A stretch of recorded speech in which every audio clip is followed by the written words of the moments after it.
A noite havia caído como um manto pesado sobre a cidade. Os carros passavam apressados, indiferentes ao que acontecia sob a velha ponte da Avenida Domingos Pereira.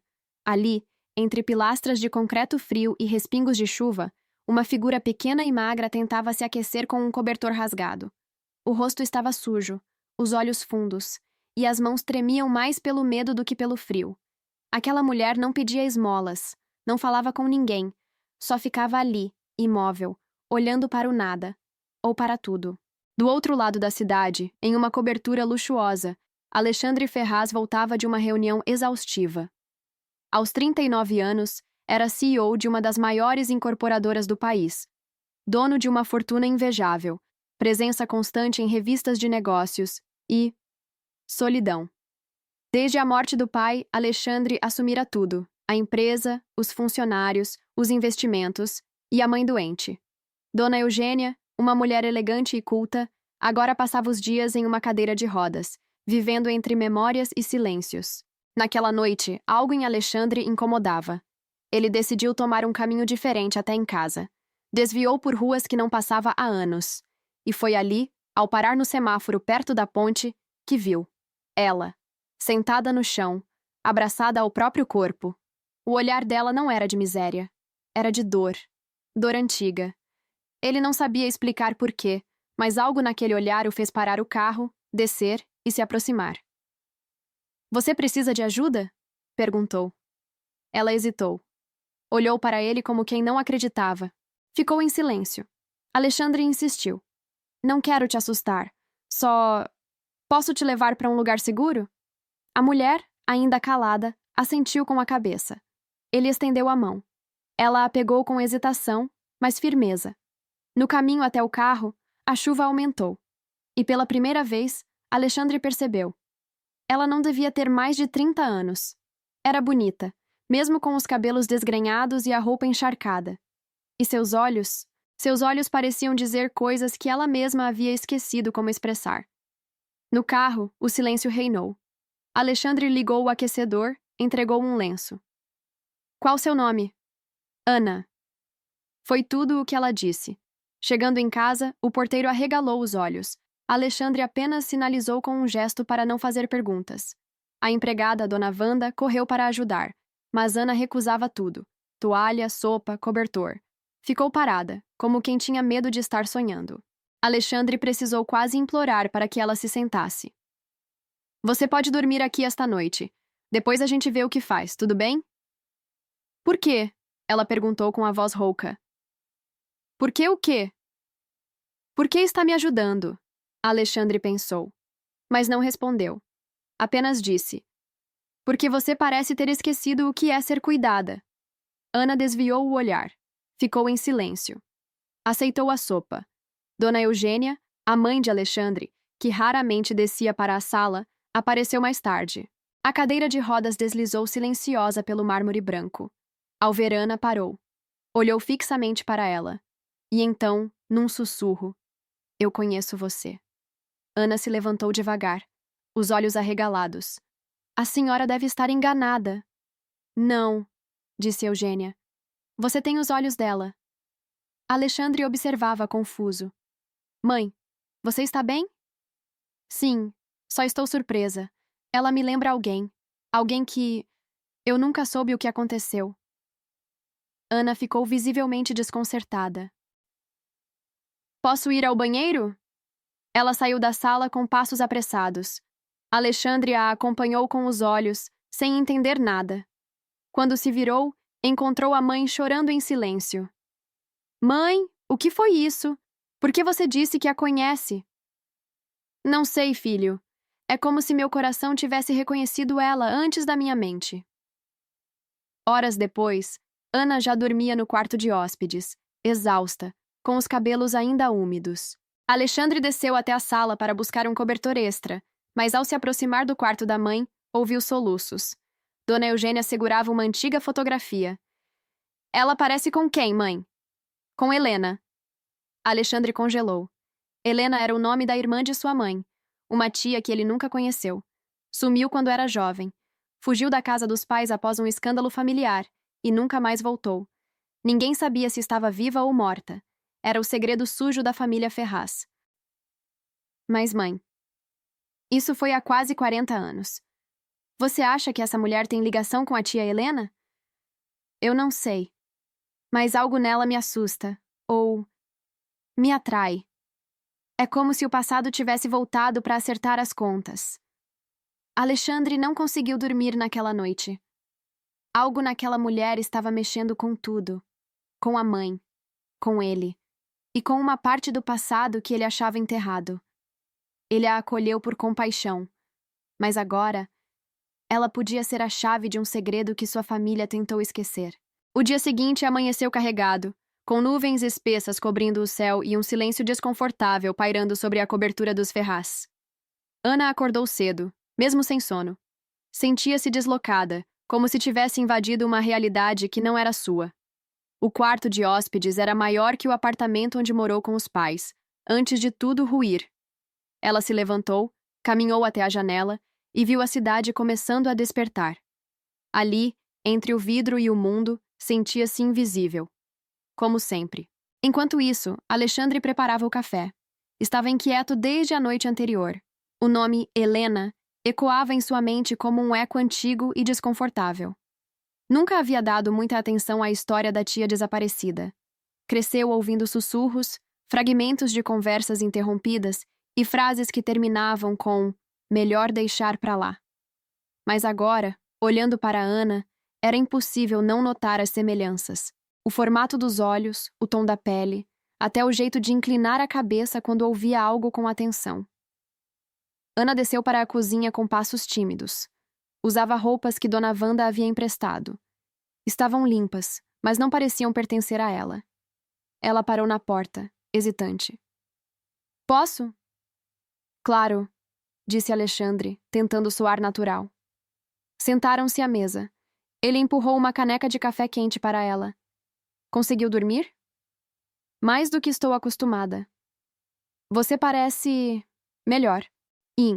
É incrível o que um banho quente e um teto podem fazer." Os dois sorriram, mas o silêncio voltou logo depois. Ana, inquieta, sabia que aquele lugar não era seu, e ainda não entendia por que havia aceitado entrar ali. Talvez pela fome, talvez pelo olhar gentil, ou talvez porque no fundo algo naquele homem parecia familiar. "Minha mãe quer conversar com você hoje." Ana paralisou. "Por quê?" "Ela acredita que você pode estar ligada à irmã dela, Helena." O rosto de Ana perdeu a cor. "Helena? Você a conhece?" Ela hesitou, e então respondeu. "Não pessoalmente, mas minha mãe se chamava Helena." Alexandre ficou em silêncio por um momento, tentando assimilar. "Você está dizendo que sua mãe era Helena Ferraz?" Ana assentiu, os olhos marejados. "Ela me contou pouco. Morreu quando eu tinha 13 anos. Disse apenas que a família dela a expulsou, que ela fugiu por algo que nunca me explicou, e depois passou a vida lutando contra tudo. E perdendo." O coração de Alexandre disparou. "Isso significa que você é minha prima." Ana encarou o chão. Aquilo era demais. Rápido demais. "Eu não sei se quero isso." "Quero o quê?" "Descobrir que venho de uma família que a rejeitou, que a deixou desaparecer." Alexandre respirou fundo. Aquilo era um golpe que nenhum dos dois esperava. Mais tarde, Ana e Dona Eugênia conversaram no jardim de inverno.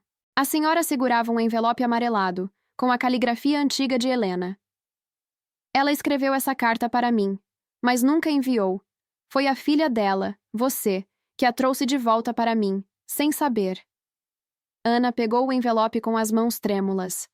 Abriu devagar, com um misto de reverência e medo. A letra era firme, mas havia rasuras, marcas d'água. "Eugênia, se você está lendo isso é porque minha coragem venceu meu orgulho, nem que seja por um instante. Me perdoe por ter desaparecido, por não ter me despedido, por não ter lutado mais. Mas eu não tive escolha. Nosso pai, você sabe, ele nunca me perdoaria. Não por estar grávida, e muito menos de um homem que ele odiava. Eu fui embora para proteger minha filha. Quis poupá-la da mesma prisão que foi minha vida. Não espero perdão, Só queria que você soubesse que, mesmo longe, eu sempre te amei. Cuide da Ana. Se um dia ela cruzar seu caminho, ela é a melhor parte de mim. Ana chorava em silêncio. Dona Eugênia também. Ele te expulsou. Eu era jovem demais. Tentei te procurar, mas nosso pai, ele tinha olhos em todo lugar. Ela me contava pouco, mas eu via nos olhos dela. Havia tanto amor não dito. As duas se abraçaram. Um abraço carregado de décadas de dor, culpa, ausência e perdão. Nos dias seguintes, Ana passou a frequentar a casa. A desconfiança deu lugar ao cuidado. Alexandre a observava de longe. Fascinado. Havia uma força nela, uma dignidade, uma doçura cansada que encantava. Ele se pegava sorrindo ao ouvir a risada de Ana junto à mãe. E também se pegava, às vezes, desejando que ela nunca fosse embora. Mas como dizer isso? Como se permitir sentir por alguém que carregava tantas cicatrizes? Numa tarde, enquanto Ana folheava um antigo álbum de fotos da família Ferraz, Alexandre se aproximou. Você encontrou alguma coisa sua aí? Encontrei uma mulher que merecia ter vivido diferente. Minha mãe sorria como eu nunca vi. Ele sentou ao lado. Por um instante ficaram em silêncio. Você não precisa ir embora, Ana. Não quero ser um peso. Você não é. Ela o olhou. Havia algo no olhar dele. Um afeto que ultrapassava os laços de sangue. Eu fico... Se for por mim, não por pena. É por você. Só por você. E naquele momento, sem toque, sem promessas, algo entre eles mudou. Mas o destino, como sempre, espreita com segredos ainda maiores. Porque Alexandre ainda não sabia. Ana carregava um trauma escondido. Algo que poderia afastá-los antes mesmo de se aproximarem por completo. Era uma noite fria.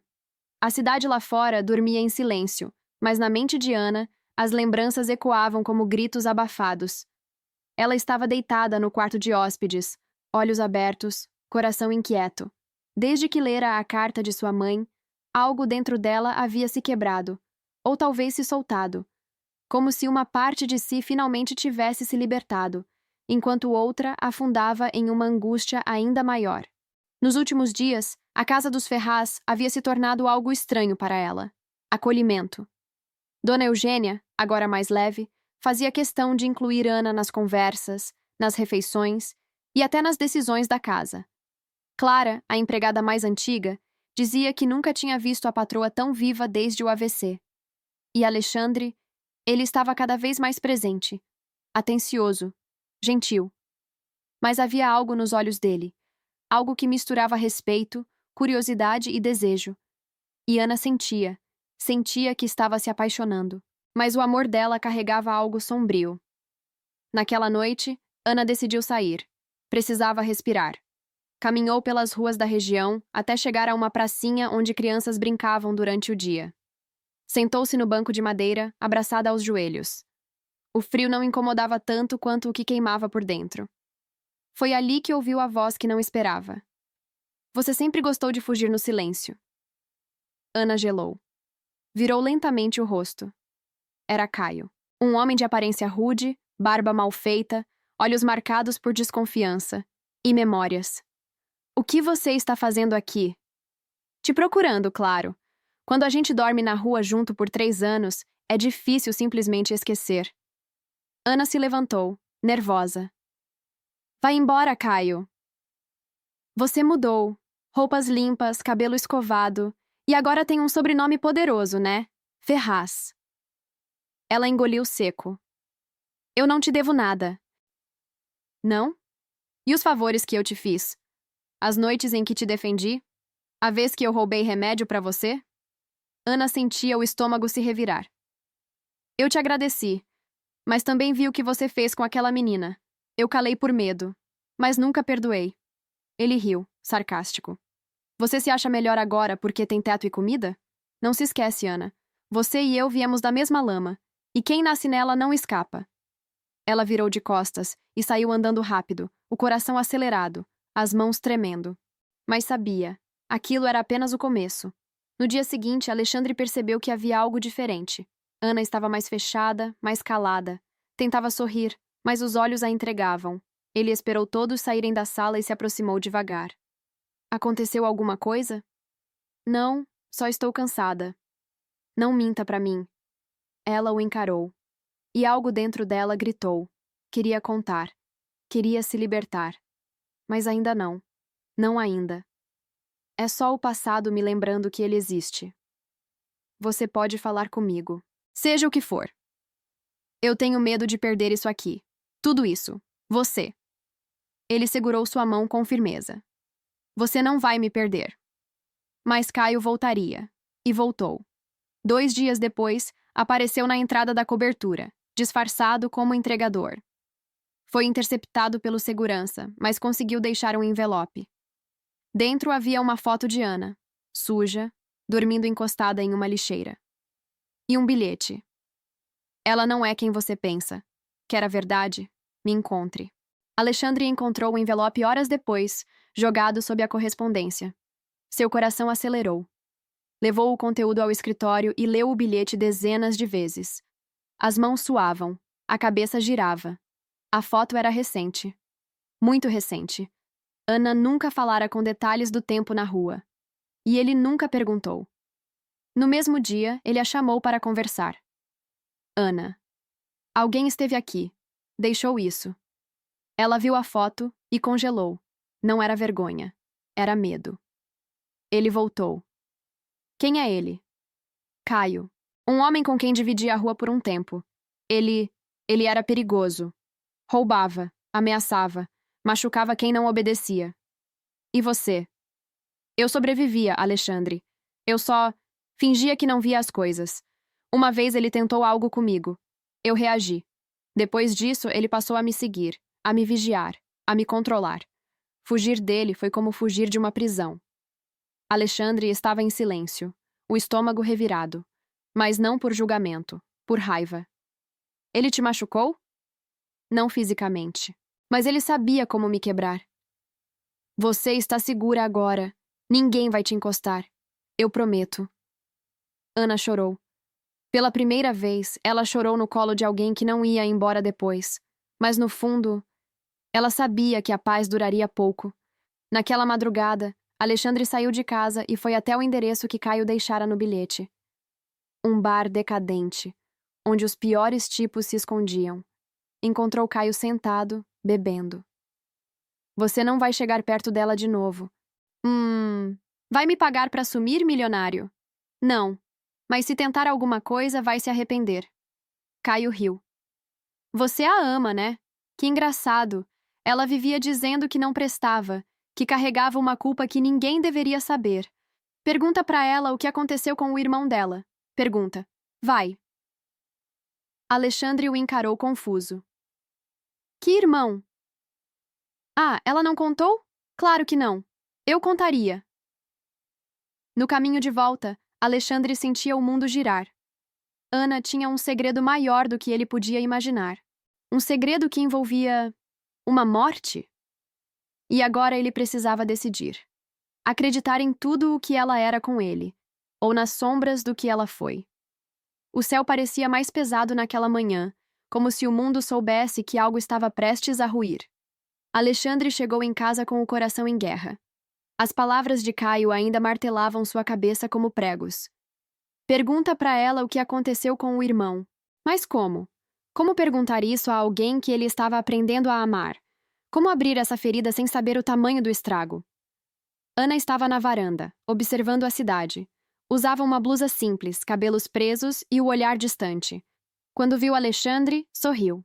Mas ele não sorriu de volta. E ela percebeu. Aconteceu alguma coisa? Preciso te perguntar algo. E preciso que você me diga a verdade. Claro. Você teve um irmão? O corpo de Ana ficou tenso. Os olhos fugiram dos dele. Por que está perguntando isso? Porque alguém que te conheceu no passado disse que há algo que você nunca contou. Algo sobre ele. Ana se levantou devagar, caminhou até a sala e sentou no sofá. Ficou em silêncio por um tempo, até que, finalmente, com a voz fraca, começou. Sim, eu tive um irmão. O nome dele era Daniel. Ele era mais velho, mas muito doente. Problemas neurológicos graves. Desde que meu pai foi embora, minha mãe cuidava dele sozinha. Eu era só uma menina. Cresci vendo ela se desdobrar entre trabalhar e manter ele vivo. Quando ela morreu, eu tinha 17 anos. E fiquei com ele. Alexandre sentou-se ao lado, sem interromper. Durante 1 ano eu cuidei dele. Só eu e ele. Mas eu era só uma garota, sem dinheiro, sem apoio, sem ninguém. O governo cortou o auxílio. A fome chegou. Eu implorei ajuda. Ninguém deu. Um dia, ele teve uma crise. Forte. Eu tentei acalmar. Tentei tudo. Mas não consegui. Ele se debateu, caiu, bateu a cabeça. Eu gritei por socorro. Levei para o hospital. Mas era tarde. Ela parou para respirar, os olhos cheios de lágrimas. Ele morreu. E eu fui culpada. A assistente social disse que eu deveria ter procurado abrigo, que deixar ele sozinho era negligência. Fui julgada. E absolvida por falta de provas. Mas a vizinhança me condenou. Me expulsaram. Disseram que eu matei meu irmão por alívio. Eu só tinha 18 anos. Alexandre sentia o peito apertado. Queria dizer algo, mas ficou em silêncio. Depois disso, fui pra rua. Virei invisível. E calei. Porque falar era reviver. Ela o olhou. Você ainda quer olhar pra mim do mesmo jeito depois disso? Alexandre segurou as mãos dela. Você foi uma irmã, uma guerreira, não uma criminosa. Você salvou ele por muitos anos, quando ninguém mais se importava. E agora salvou minha mãe. Salvou a mim. Por isso eu te amo. Ana chorou, mas dessa vez, com alívio. 2 dias depois, a verdade veio à tona com força. Caio apareceu de novo. Desta vez, invadiu o prédio, tentando expor Ana. Mas foi surpreendido por Alexandre e a polícia. Ela escondeu tudo de vocês! Matou o próprio irmão! Gritou, enquanto era algemado. E você explorava ela, Caio. Dormia com menores, ameaçava mulheres, roubava remédio de gente doente. Quem é você para falar de moral? Na delegacia, Caio foi preso por outras denúncias antigas, incluindo assédio e agressão. Ana, pela primeira vez, viu o passado ser derrotado diante dela. Não por ela, mas por quem decidiu ficar ao lado dela, mesmo conhecendo suas dores. 1 mês depois, Ana estava diferente. Mais leve, cabelos soltos, coração em paz. Dona Eugênia a chamava de filha, Alexandre, de amor. Na noite de seu aniversário, ele a levou até a antiga ponte, a mesma onde a vira pela primeira vez. Ali, ajoelhou-se diante dela, mas não em desespero, em amor. Você chegou até mim no pior dia da sua vida, e eu encontrei você no melhor da minha. Quer fazer desse acaso o nosso destino? Ana chorava, sorrindo. Sim. E então ele chorou, de joelhos. Mas agora, não por dor, por gratidão. Porque às vezes, a vida derruba a gente para nos colocar no lugar certo. E o amor é a resposta para todas as perguntas que a dor deixou no caminho. Fim.